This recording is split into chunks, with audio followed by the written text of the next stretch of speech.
चलें जी, आज बात करते हैं 10 स्पोक ज़रातुश्तरा के एक और चैप्टर की। कल रात को जब मैं सोच रहा था कि किस चैप्टर पर बात करें, मुझे बहुत मुश्किल हुई ढूंढने में, क्योंकि मैंने 8-10 चैप्टर पढ़े। हर चैप्टर इतना प्यारा है, हर यानी शुरू के जो ये बुक 4 पार्ट्स में, हर पार्ट में तकरीबन 20 चैप्टर हैं। शुरू के जो 3 पार्ट्स हैं, जो 60 चैप्टर हैं, वो हर चैप्टर ही इतना प्यारा है कि समझ में नहीं आ रहा था कि कौन सा चैप्टर डिस्कस करें। खैर, फिर मैंने रैंडमली एक चैप्टर डिसाइड कर लिया, हालांकि और भी बहुत सारे हैं जो इससे भी अच्छे होंगे शायद, लेकिन क्योंकि मुझे समझ में नहीं आ रहा था कौन सा डिसाइड करें, तो बस मैंने रैंडमली डिसाइड कर लिया। इस चैप्टर का नाम है ऑन रीडिंग एंड राइटिंग। ये पहले पार्ट का चैप्टर है, ऑन रीडिंग एंड राइटिंग। ये ऐसे 1.5 पेज का चैप्टर है, यहां से शुरू हुआ यहां खत्म। 1.5 पेज का चैप्टर, छोटा सा चैप्टर है, तो ये डिस्कस करते हैं। क्योंकि बहुत सारे लोगों ने मुझे बोला कि 10 स्पोक ज़रातुश्तरा के और चैप्टर्स भी कवर करें, तो देखते हैं इस वीडियो के अगर व्यूज अच्छे आ गए तो और भी कवर कर लेंगे। हर चैप्टर ही प्यारा है यार, हर चैप्टर ही अच्छा है, बहुत प्यारी बुक है ये।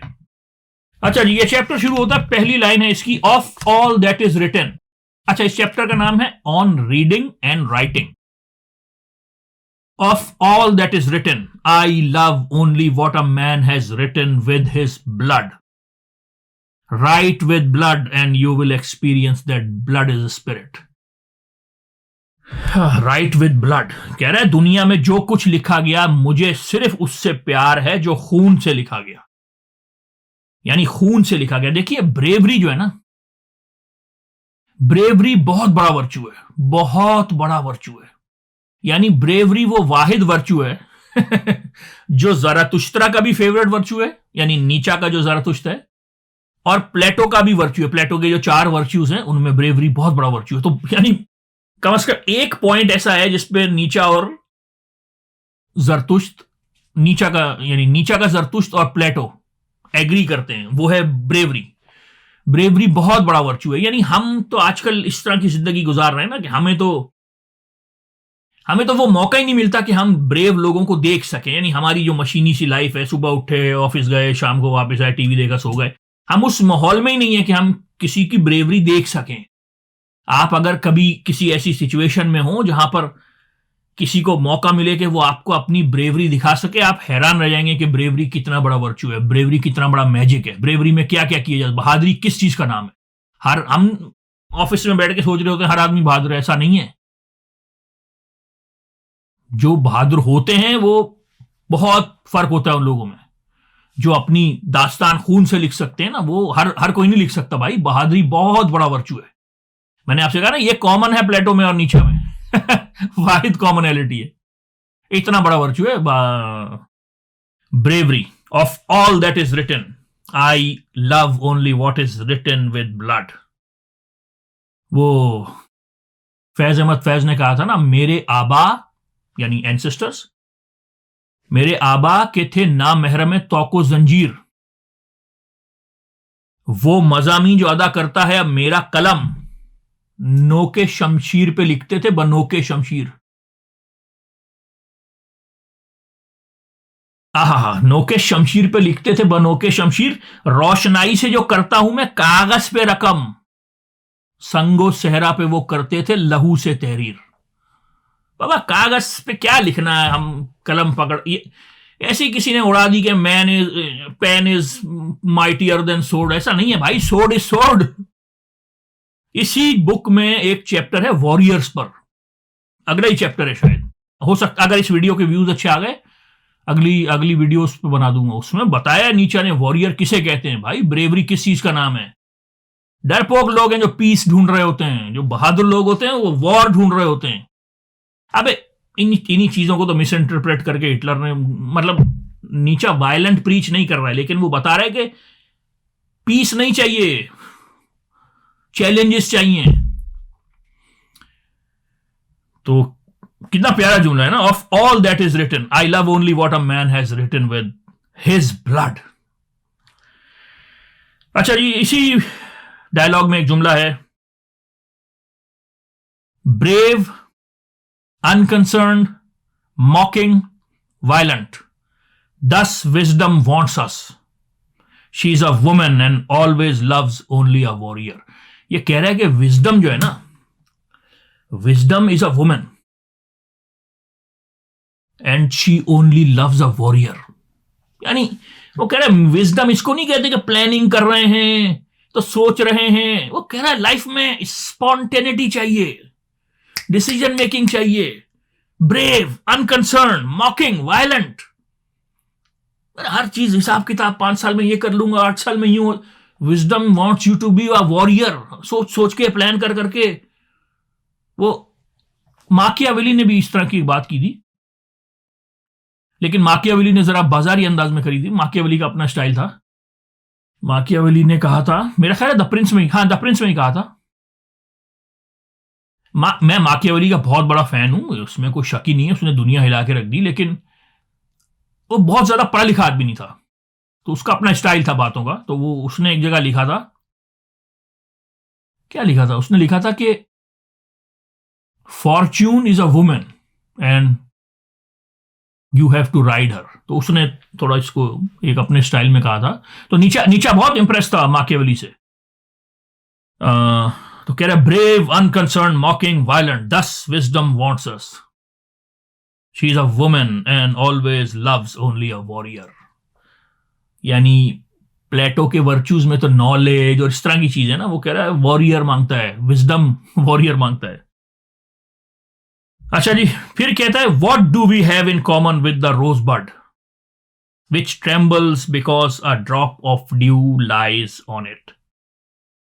देखिए, ये कह रहा है कि हम में और रोजबड में क्या कॉमन है। देखिए, रोजबड ना, हर कोई उस खूबसूरती को एंजॉय नहीं कर सकता। यानी सुबह सुबह का वक्त हो, अभी रोजबड जो पूरा रोज नहीं बना हो, रोजबड हो, उस पर ड्यू पड़ी हुई हो, वो सूरज, यानी पीछे से सूरज निकल रहा हो और उसकी किरणें रोजबड पे जो ड्यू पड़ी है उस पर पड़ रही हो और उससे रोशनी आ रही हो, और रोजबड हवा में लहरा रहा हो, बेपरवाही से लहरा रहा हो, उसको किसी की परवाह नहीं है, सुबह हो गई, मुझे ये करना है, मुझे वो करना है। कह रहा है कि हमें और हमने अपनी जिंदगी में क्या किया है। हमने अपनी जिंदगी में यह किया है कि जनाब, हम रोजबट की तरह नहीं है। हमने क्या किया है कि हम सुबह उठते ही भागते हैं, अब ये करना है, अब वो करना है, अब यूं बनना है, अब ये हासिल करना है, अब ये पकड़ लेना है, अब ये करूंगा तो इतने पैसे हो जाएंगे, यूं कर लूंगा तो इतना डॉक्टर बन जाऊंगा, इधर से। और रोजबट सुबह सुबह क्या कर रहा है? हवा को एंजॉय कर रहा है, लाइफ को एंजॉय कर रहा है, उस मौसम को एंजॉय कर रहा है। सूरज निकल रहा है, सुबह सुबह की ठंड है, रोजबट पे ड्यू पड़ी हुई है, उसकी रिफ्लेक्शंस आ रही हैं, और आप उसको कह रहा है यार। देखिए, मैं आपको एक बात बताऊं, ये जो एग्जिस्टेंशियल फिलोसफर्स है ना, इन्होंने आपको क्या सिखाया था? इन्होंने आपको सिखाया था कि अपना एसेंस ढूंढो, अपना एसेंस ढूंढो, जिंदगी मीनिंगलेस है, अपना एसेंस ढूंढो। नीचे आने का नहीं, कोई एसेंस, क्या एसेंस ढूंढो? किस, इतना हम लोगों ने इतना एसेंस भर लिया अपनी जिंदगी में, इतना मीनिंग भर लिया अपनी जिंदगी में, इस साल ये कर लूंगा, अगले साल यूं बन जाऊंगा, पिछले साल ये हासिल कर लूंगा, उस यूं हर आदमी रेस में लगा हुआ है, सुबह सुबह भागम दौड़ एक चल रही है। इतना एसेंस भर लिया लाइफ में, इतना मीनिंग भर लिया लाइफ में, फिर कहते हैं जिंदगी मीनिंगलेस है। अबे और कितना मीनिंग? सुबह उठ के देखो दुनिया कैसे भागती है, निकलती है सुबह उठते ही अपने मीनिंग के पीछे। तो नीचा कह रहा है भाई रोजबट को देखो, रोजबट की तरह लाइफ एंजॉय करो, खुशबुएं एंजॉय करो, मंजर एंजॉय करो, सीनरी एंजॉय करो। True, we love life not because we are use to living but because we are use to loving. ये भी वो जो एग्जिस्टेंशियल फिलोसफर्स है ना, उनसे बिल्कुल उलट बात है। देखिए, बल्कि ये जो एग्जिस्टेंशियल, ये अल्बर्ट कमूस या जॉन पॉल सार्टर वगैरह, ये बेसिकली फिलोसफर्स नहीं थे, ये जीनियसिस थे, इसमें कोई शक नहीं है। मैं ये नहीं कह रहा हूं कि लोग जीनियस नहीं थे, जीनियस थे भाई, लेकिन ये फिलोसफर नहीं थे। यानी जॉन पॉल सार्टर ने जब वो बीइंग एंड नथिंगनेस लिखी है ना, हाइडिगर की बीइंग एंड टाइम के जवाब में, और जब वो फ्रेंच से जर्मन में ट्रांसलेट हुई और हाइडिगर ने पढ़ी, हाइडिगर हंसा कि यार मेरी बुक को इससे गलत कोई नहीं समझ सकता, इसको समझ में ही नहीं आई मैंने क्या बोला है।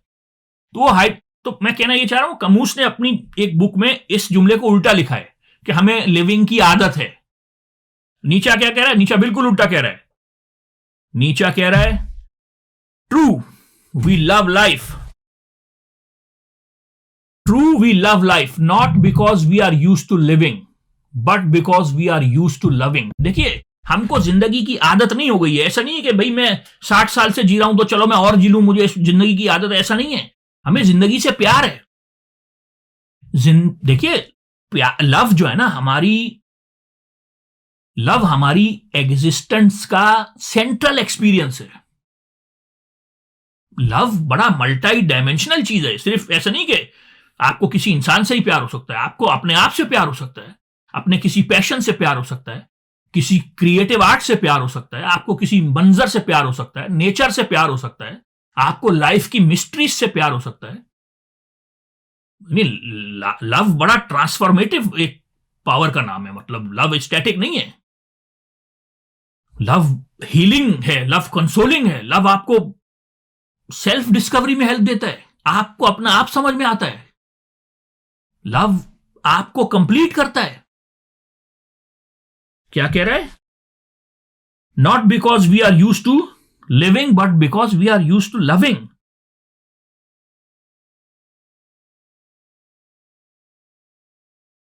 यानी हमारी एग्जिस्टेंस का जो एसेंस है ना, वो लव है। तो ऐसा नहीं कि हमें जिंदगी की आदत हो गई है, नहीं, हमें जिंदगी से प्यार है, इसलिए we love living, we love life, क्योंकि हमें प्यार हो गया लाइफ से। Not because we are use to living but because we are use to loving. There is always some madness in love. देखिए, ये बात सही है, क्योंकि जो आदमी, जैसे मैं बाहर से देख रहा हूं किसी आदमी को, तो मेरी समझ में नहीं आएगा कि वो क्या कर रहा है, उसको क्या प्यार हो गया, क्या इश्क हो गया, क्या चाह रहा है वो, मतलब उसकी समझ में नहीं है। क्योंकि लव का कोई रीजन नहीं होता। लव एक ऐसा पैशन, यानी लव एक ऐसा जज्बा है जिसका रीजन नहीं है। अगर आप उससे पूछेंगे आपको क्यों प्यार है, तो वो नहीं समझा पाएगा क्यों प्यार है। भाई लव कोई मीन्स थोड़ी है, लव तो एंड है ना। अब एंड का क्या, भाई आप बिजनेस कर रहे हैं क्योंकि पैसे चाहिए, आप ये पढ़ रहे हैं क्योंकि डॉक्टर बनना है, आप ये मेहनत कर रहे हैं क्योंकि ये अचीव करना है। एक हर जो मीन्स होता है उसको आप समझा सकते हैं कि मैं ये इसलिए कर रहा हूं कि ये मेरा एंड है। लेकिन जो एंड ही हो, उसका आप क्या बताएंगे कि मैं ये क्यों कर रहा हूं? मतलब वो तो अपनी जात में एंड है ना। मतलब कि सामने वाले, अब एक आदमी को पहाड़ों पे चढ़ने का इश्क है, अब हमें तो लगेगा ये पागल हो गया, अब क्या कर रहा है यार, किधर चढ़ रहा है, मतलब क्या चाह रहा है तू? हम जो सामने से बैठ के देखेगा उसको ये पागलपन लगेगा। क्या कह रहा है कि there is always some madness in love, यानी सामने वाले को तो पागलपन लगेगा ना, ये क्या चाह क्या रहा है ये, क्योंकि वो अपनी जात में एक एंड, बल्कि वो एक माउंटेनियर था, उसका वो मर गया पहाड़ पे ना, और उसकी लाश भी रिट्रीव नहीं हो सकी, क्योंकि पहाड़ पे कौन रिट्रीव करता है, मुश्किल होती है। तो उसके बाप का मैं इंटरव्यू पढ़ रहा था, उसने कहा I am happy for him, he is in his element. वो उसकी जिंदगी पहाड़ थी, वो पहाड़ में ही वो he is in his elements. बल्कि वो नीचा ने एक जगह कहा था ना कि and those who were seen dancing were thought to be insane by those who can't hear the music. क्योंकि उन लोगों को वो म्यूजिक सुनाई दे रही होती है, हमें नहीं सुनाई दे रही होती, हमें लगता है वो पागल हो गया है। जो इश्क में है हमें लगता है कि वो पागल हो गया है। अच्छा जी, true we love life not because we are use to living but because we are use to loving. There is always some madness in love but there is always also some reason in madness.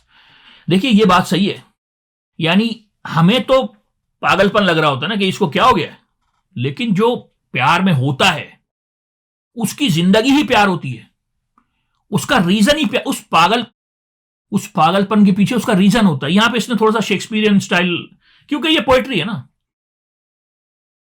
There is also always some reason in madness. भाई उन लोगों का इलाज ही प्यार होता है, मतलब उनकी जिंदगी ही प्यार होती है, वो उसको छोड़ ही नहीं सकते, है ना। दर्द भी इश्क, खुद दवा भी इश्क, शेख क्या जाने तू के क्या है इश्क। यानी उनका दर्द भी वही होता है, उनकी दवा भी वही होती है, यानी उनका मैडनेस भी वही है और उनका रीजन भी वही है, वो उसके बगैर जी नहीं सकते, वो उनकी जिंदगी का एक, आप समझ ले, कथारसिस है। वो ना करें तो वो गए, उनसे वो चीज छीन लें तो वो रह नहीं सकते। अच्छा जी, हा, अगली लाइन चेक करें।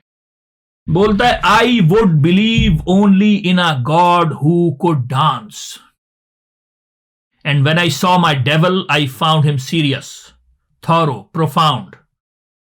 It was the spirit of gravity, through him all things fall. देखिए, ये जो ग्रेविटी का एक कॉन्सेप्ट है, ये बड़ा स्ट्रॉन्ग कॉन्सेप्ट है नीचा में। यानी कि जब आप ऊपर उड़ना चाहते हैं ना, फ्लाई करना चाहते हैं, फ्लाइंग का भी एक बड़ा कॉन्सेप्ट है नीचा में, तो आपको ग्रेविटेशनल पुल अपनी तरफ खींचता है। यानी फ्लाइंग इतना आसान नहीं है कि आपने डिसाइड किया कि मैं हाई फ्लायर बनना हूं तो आप निकल गए, नहीं, उस ग्रेविटी से लड़ना है आपको ऊपर निकलने के लिए। तो कह रहा है चलो मेरा जो डेविल है वो बड़ा सीरियस है, बड़ा थॉरो है, बड़ा प्रोफाउंड है, वो समझ में आता है क्योंकि वो डेविल है, वो तो ग्रेविटेशनल पुल है, वो तो सबको ही नीचे खींच रहा है।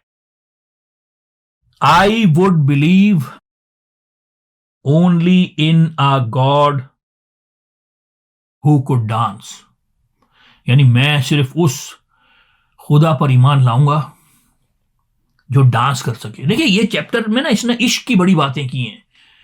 यानी आप हर आदमी आर्ट को एंजॉय नहीं कर सकता। हर आदमी, आप किसी को शेर सुनाएं, हर आदमी को शेर समझ में नहीं आता, हर आदमी को अच्छा आर्ट समझ में नहीं आता।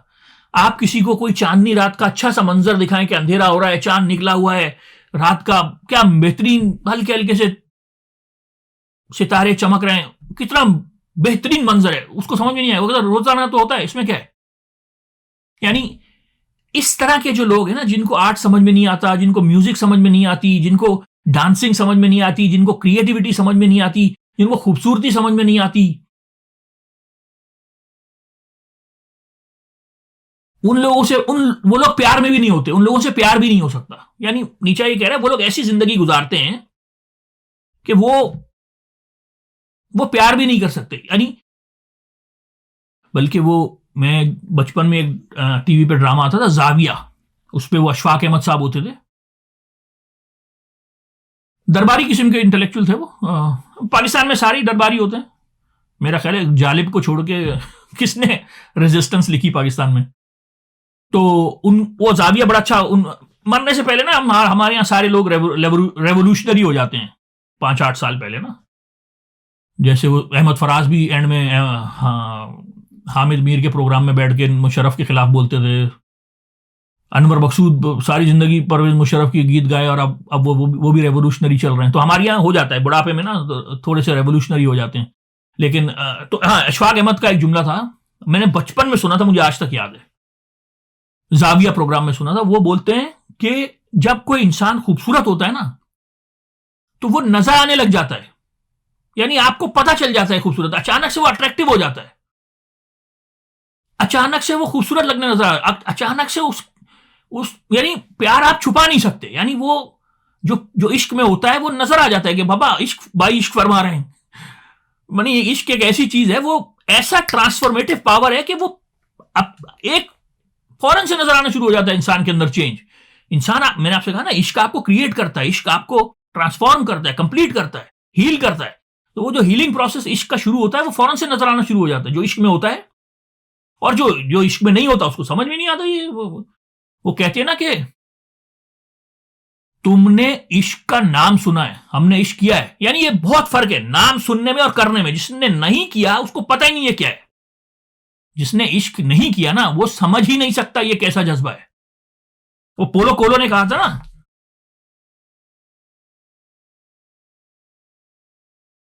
Love is just a word until someone comes and gives it meaning. तो बहुत ही अजीब जज्बे का नाम है प्यार। जो इस बैडनेस से नहीं गुजरे उनको नहीं समझ में आएगा। तो नीचा कह रहा है I would believe only in a God who could dance, जो डांस कर सके, जो म्यूजिक को एंजॉय कर सके। मैं ऐसे खुदा पे ईमान लाऊंगा भाई जो डांस कर सके। हमें क्या बताया है, हमें यानी जो क्रिश्चियनिटी में जो तसव्वुर है गॉड का, वो क्या है कि भाई मरते ही तेरा अजाब शुरू हो जाएगा, ऐसा कब्र में तेरे को डाल के, जो ऐसे कब्र में तेरा पसलियां यूं हो जाएंगी, मरते ही पिटाई शुरू हो जाएगी तुम्हारी, मरते ही फरिश्ते आएंगे और दोज़ख की खिड़की खोल देंगे और दवा दबते फटाफट। भाई यही तसव्वुर है ना। अजाब का क्या तसव्वुर है कि भाई अल्लाह तुमसे बहुत प्यार करता है, लेकिन अगर तुमने जवाबन उससे प्यार नहीं किया तो अल्लाह ने एहतियातन एक दोज़ख भी बनाई हुई है जहां पे हमेशा हमेशा के लिए जलना है। वो मारेंगे, फिर खाल उतारेंगे, फिर जलाएंगे। एक कैसा एक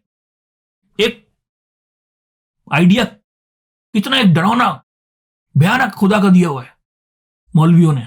और ये क्या कह रहा है, I would only believe in a God who could dance, जो डांस कर सके। डांस से मुराद उसका एक एक्सप्रेशन है, यानी जिसको म्यूजिक अच्छी लगे, जिसको आर्ट अच्छा लगे, जिसको क्रिएशन अच्छा लगे, जिसको वो रोज बर्ड हवा में लहलहाता हुआ अच्छा लगे, जो उस मंजर को एंजॉय कर सके।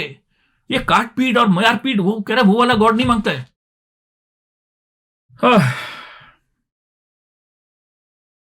और आखिरी लाइन है इस चैप्टर की, जिस चैप्टर को हम आज पढ़ रहे हैं, जिसका नाम है ऑन रीडिंग एंड राइटिंग।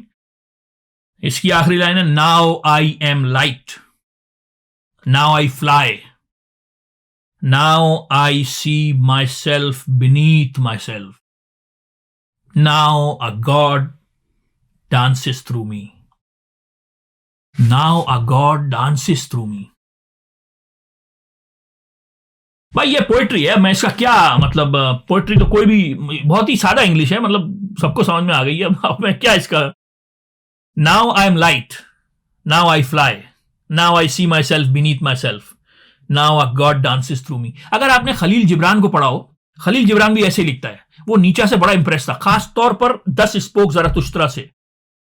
तो भाई इसको आप खुद ही, now I am light, now I fly, now I see my self beneath my self, now a god dances through me. मेरे थ्रू एक गॉड डांस कर रहा है, यानी कमाल नहीं है। तो भाई ये था ऑन रीडिंग एंड राइटिंग, इस बुक के पहले पार्ट का एक चैप्टर। देखिए ये जो नीचा हर वक्त क्रिश्चियनिटी के खिलाफ बोलता रहता था ना, ये जो नीचा हर वक्त गॉड के खिलाफ बोलता रहता था, क्रिश्चियन गॉड के खिलाफ बोलता रहता था, इसकी वजह बताऊं आपको क्या थी, यानी इसका क्या रीजन था। देखिए इसका थोड़ा सा ना आपको बैकग्राउंड समझाता हूं, क्योंकि ना देखिए मैं बाय नेचर, मुझे अच्छा नहीं लगता रिलीजन्स के खिलाफ बात करना।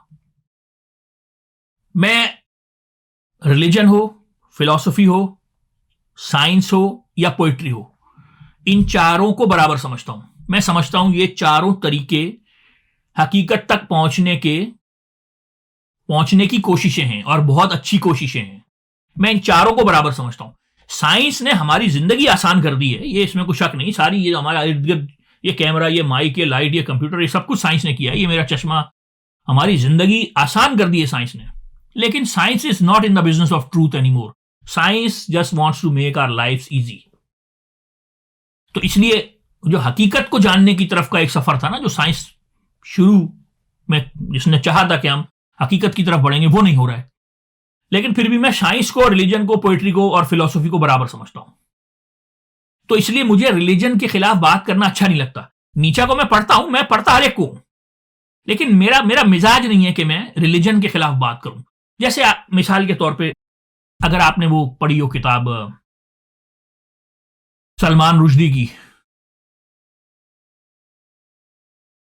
सैटनिक वर्सेस, पढ़ी होगी क्योंकि इतनी कंट्रोवर्शियल किताब है, हर वक्त उसमें रहती है, लाइमलाइट में रहती है, तो पढ़ी होगी।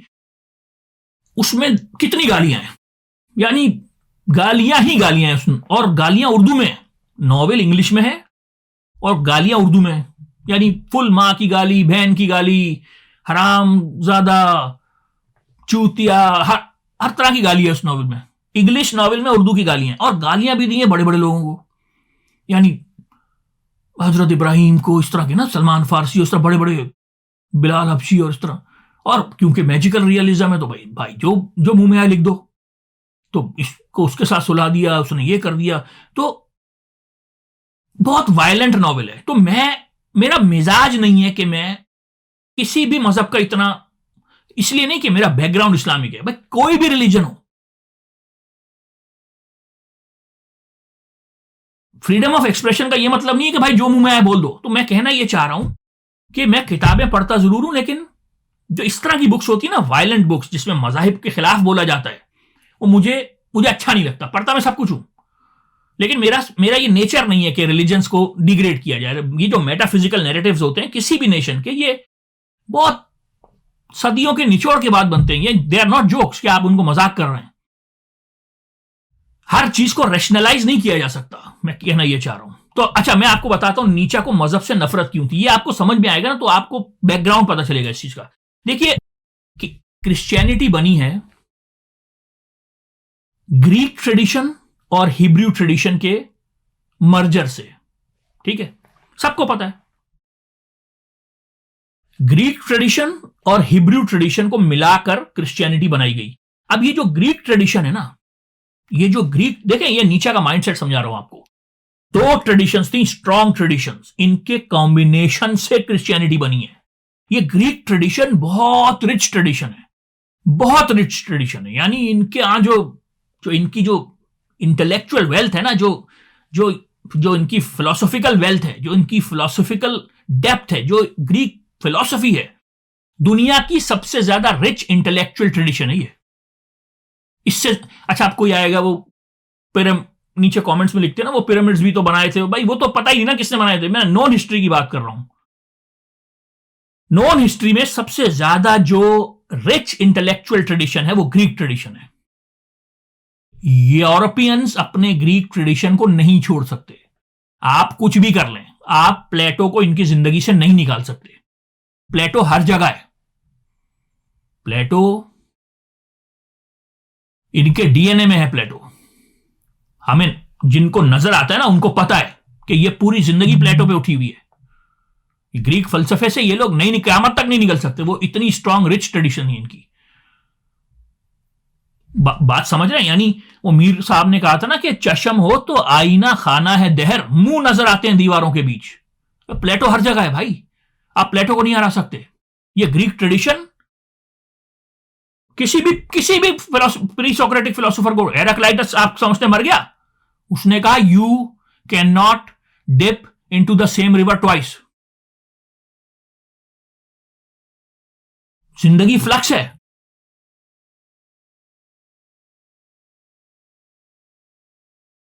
जिंदगी परमानेंट नहीं है, कोई भी चीज परमानेंट नहीं है।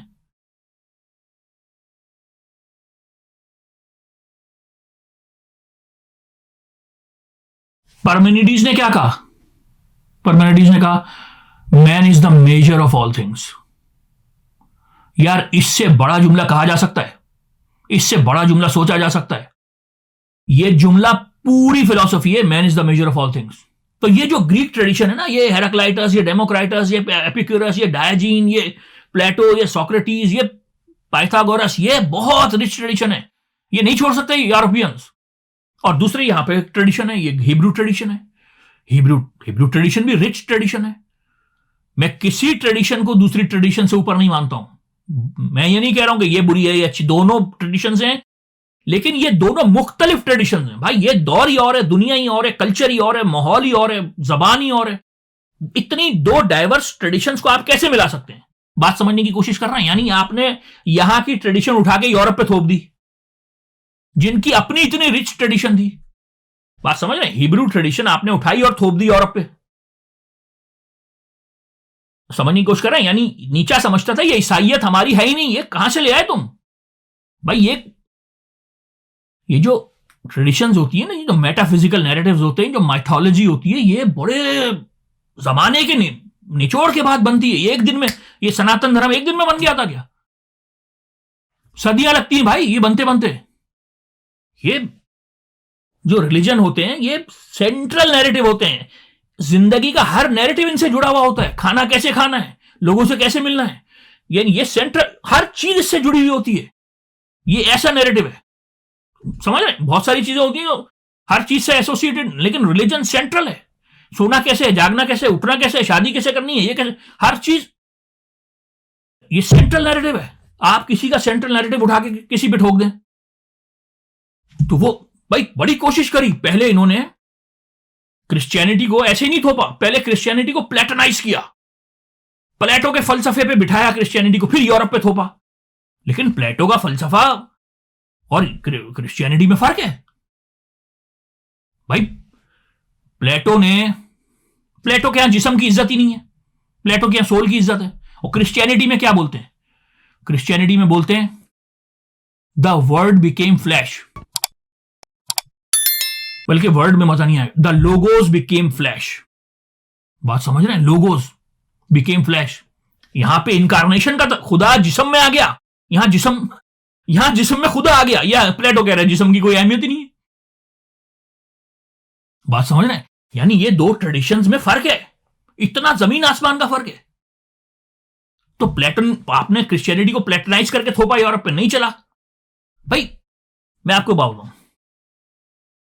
प्लेटो जो था ना, आज से 2500 साल पहले प्लेटो ने एक डायलॉग लिखा, यूथिफ्रो लिखा प्लेटो ने, लेकिन उसमें कैरेक्टर सोक्रेटिस है। सोक्रेटिस क्या बोलता है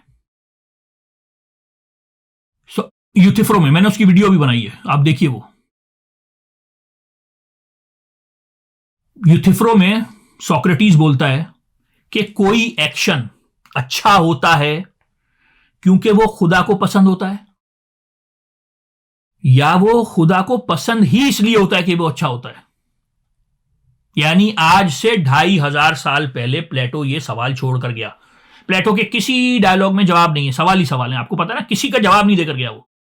एक आध चीज बताइए बस उसने, के रिपब्लिक में कुछ आंसर दें कि जस्टिस किसे कहते हैं, या एक अच्छा मुल्क कैसे, स्टेट कैसे चलनी चाहिए। बाकी सारे डायलॉग में नेकी क्या है नहीं बताया, बहादुरी क्या नहीं बताया, ये क्या नहीं बताया, वो क्या नहीं बताया, जवाब नहीं देकर गया। एक ट्रिक बता रहा हूं आपको भी, अगर जिंदा रहना है ना तो सवाल पूछ के जाएं। गालिब के सारे, कोई भी शेर उठा ले गालिब का, वो सवाल है।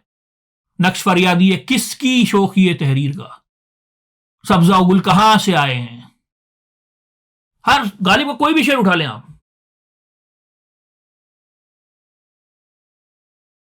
तो इसीलिए गालिब जिंदा है। सवाल छोड़, प्लेटो 2500 साल पहले ये सवाल करके गया कि कोई चीज अच्छी होती है क्योंकि वो खुदा को पसंद होती है, या खुदा को पसंद इसलिए होती है कि वो अच्छी होती है।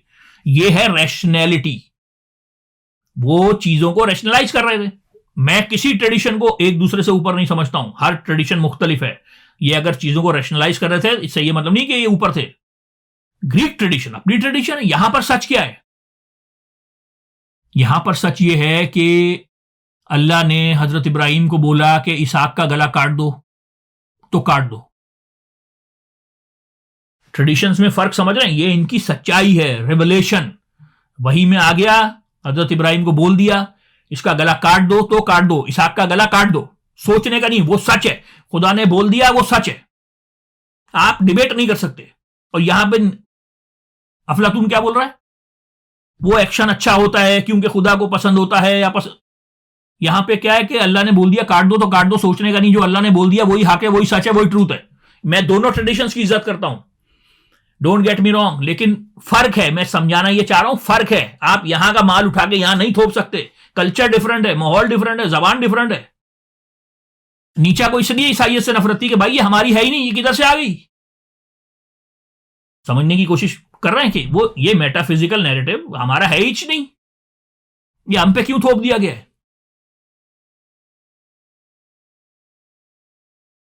बात समझ रहे हैं? यहां का नैरेटिव है भाई, गला काट दो तो काट दो, ये सच्चाई है, सोचने का नहीं है, ये ट्रूथ है। यहां पर प्लेटो चीजों को रैशनलाइज कर रहे थे कि ये एक्शन अच्छा है क्योंकि खुदा ने कहा है, या एक्शन अच्छा ही इसलिए है क्योंकि खुदा ने कहा है। यानी कोई एक्शन इसलिए अच्छा होता है कि वो खुदा को पसंद होता है, या वो खुदा को पसंद ही इसलिए होता है कि वो अच्छा होता है। आज से 2500 साल पहले ये सवाल करके गया है प्लेटो। 2500 साल पहले। है किसी के पास इसका जवाब?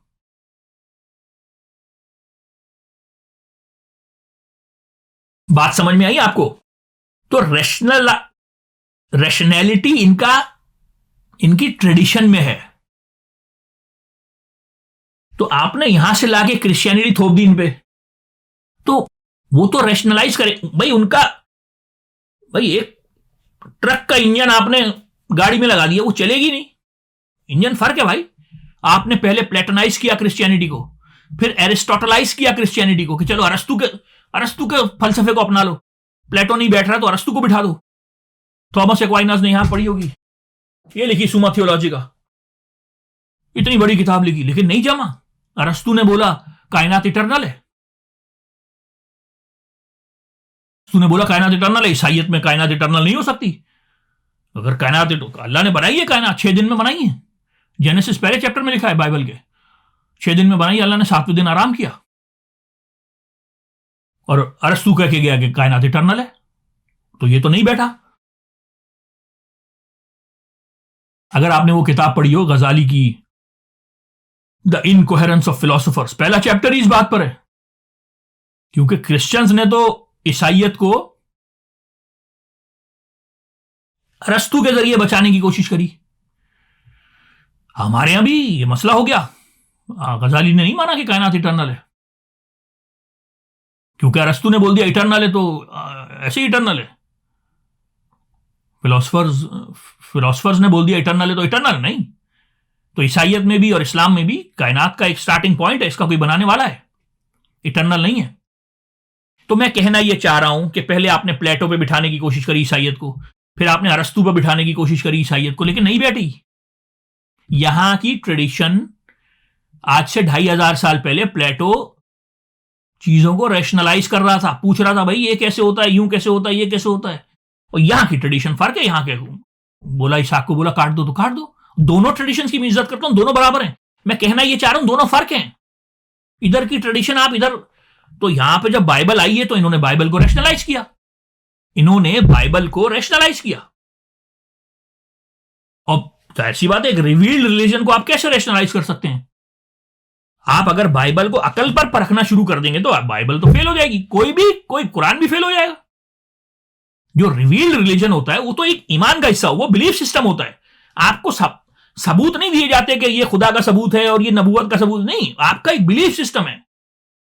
रैशनैलिटी बेस्ड रिलीजन नहीं है वो एक फीलिंग बेस्ड रिलीजन है, वो एक ईमान का हिस्सा है। भाई आप इसमें ईमान लाओ, बगैर देखे खुदा पे ईमान लाओ, उसके सबूत नहीं दिए गए आपको। तो आप जब रैशनलाइज करेंगे एक रिवील्ड रिलीजन को, तो वो तो मैं कैसे समझाऊं कि दो चीजें मिलने वाली नहीं है, आप उनको कैसे जोड़ने की कोशिश कर रहे हैं? भाई वो अलग चीज है, वो अलग चीज है। हॉकी लेके क्रिकेट खेलने पहुंच गए आप। तो अब जब इनको रैशनैलिटी की आदत पड़ी हुई थी, ये रिवील्ड रिलीजन था, आपने रिवील्ड रिलीजन एक रैशनल रिलीजन में थोप दिया। अब वो जब उन्होंने बाइबल को रैशनलाइज किया, भाई जितना बिब्लिकल क्रिटिसिज्म लिखा गया है यूरोप में, पहला जो क्रिटिसिज्म लिखा ना बाइबल पर, वो लिखा स्पिनोजा ने। बर्बाद कर दिया ओल्ड टेस्टामेंट को, स्पिनोजा ने बर्बाद कर दिया। लेकिन स्पिनोजा की आज भी इज्जत है। यानी उसने एक रिवील्ड रिलीजन को रैशनैलिटी पर चेक करने की कोशिश करी, तो वो तो फेल हो जाएगा। रिवील्ड रिलीजन में सबूत नहीं होते, अकल पे चीजें नहीं बिठाई जाती, ईमान का हिस्सा होता है, बस आपको बिलीव करना होता है। अब वो उसने ओल्ड टेस्टामेंट का ऐसा पढ़ी होगी यहां किताब, जो उसने ओल्ड टेस्टामेंट में बर्बाद कर दिया उसने ओल्ड टेस्टामेंट को। और स्पिनोजा की आज भी इज्जत है, क्योंकि वहां रैशनैलिटी की इज्जत है। हमारे यहां कुरानिक क्रिटिसिज्म नहीं लिखा गया। आप, हमारी ट्रेडिशन ही नहीं है कि हम कुरान को रैशनलाइज करें, क्योंकि वो हमारा बिलीफ सिस्टम का हिस्सा है। मैं अगर आपसे कहूं कि कुरान का कोई वाक्य उठा लें, उसको अकल पर परखने की कोशिश करें, ये हम इस क्राइटेरिया को समझते ही नहीं है कि ये सही क्राइटेरिया है। भाई वो एक रिवील्ड रिलीजन है, हमारा उस पर ईमान है, वो सब सच है। यानी अगर हजरत खिजर ने बच्चे को मार दिया कि इसको मार दो, तो हम इसको अकल पर नहीं परखेंगे, यार अभी तो उसने गुनाह किया ही नहीं है। भाई सजा तो मिलती है ना गुनाह के बाद।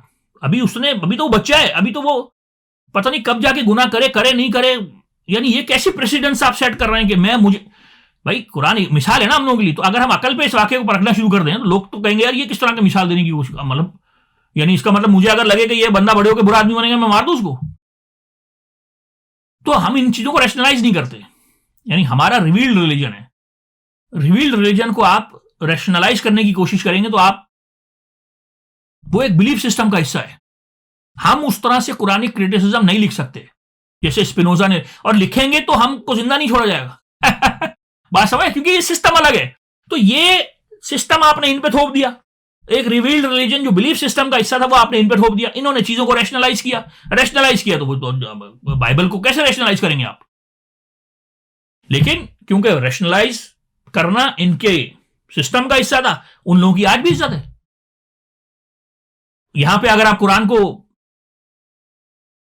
रैशनलाइज करेंगे फंस जाएंगे आप। अब ये डेविड ह्यूम ने कॉजेलिटी के साथ क्या किया, डेविड ह्यूम ने मिरेकल्स के साथ क्या किया, डेविड ह्यूम ने डिजाइन आर्ग्यूमेंट के साथ क्या किया।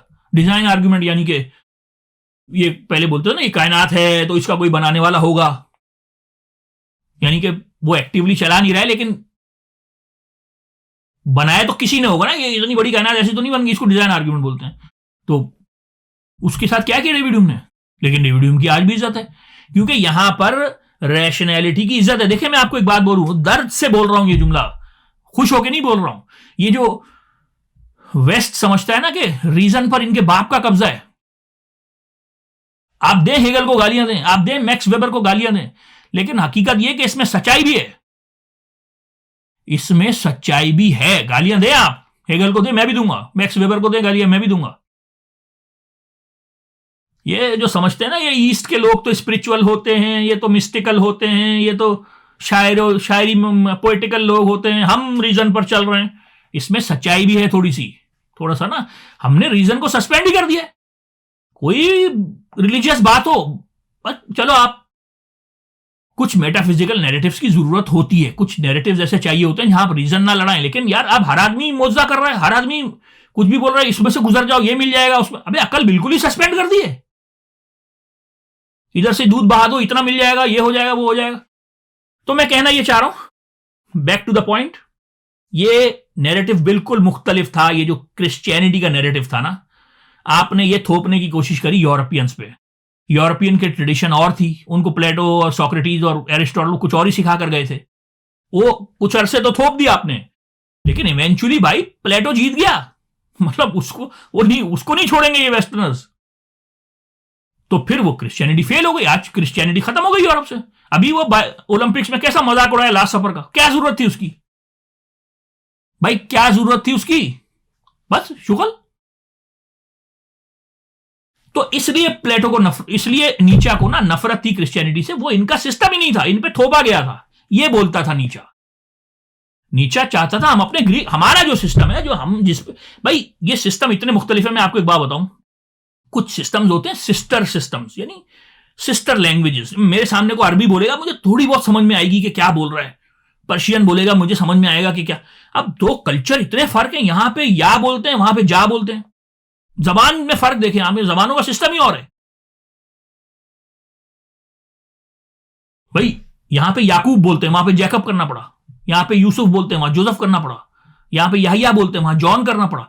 बात समझ, यहां बिन्यामीन बोलते हैं वहां बेंजामिन करना पड़ा। जमानों में ही फर्क है, कल्चर में फर्क है, मिट्टी में फर्क है, मौसम में फर्क है। और आपने ये नीचा बोलता था कि बाबा ये हमारा सिस्टम ही नहीं है, इसीलिए इसको क्रिश्चियनिटी से नफरत थी, इसीलिए इसने क्रिश्चियनिटी के खिलाफ इतना लिखा कि ये समझता था कि ये नैरेटिव हमारा है ही नहीं। तो ये मैंने आपको एक बैकग्राउंड दिया नीचा के माइंडसेट का। अपना बहुत ख्याल रखिएगा।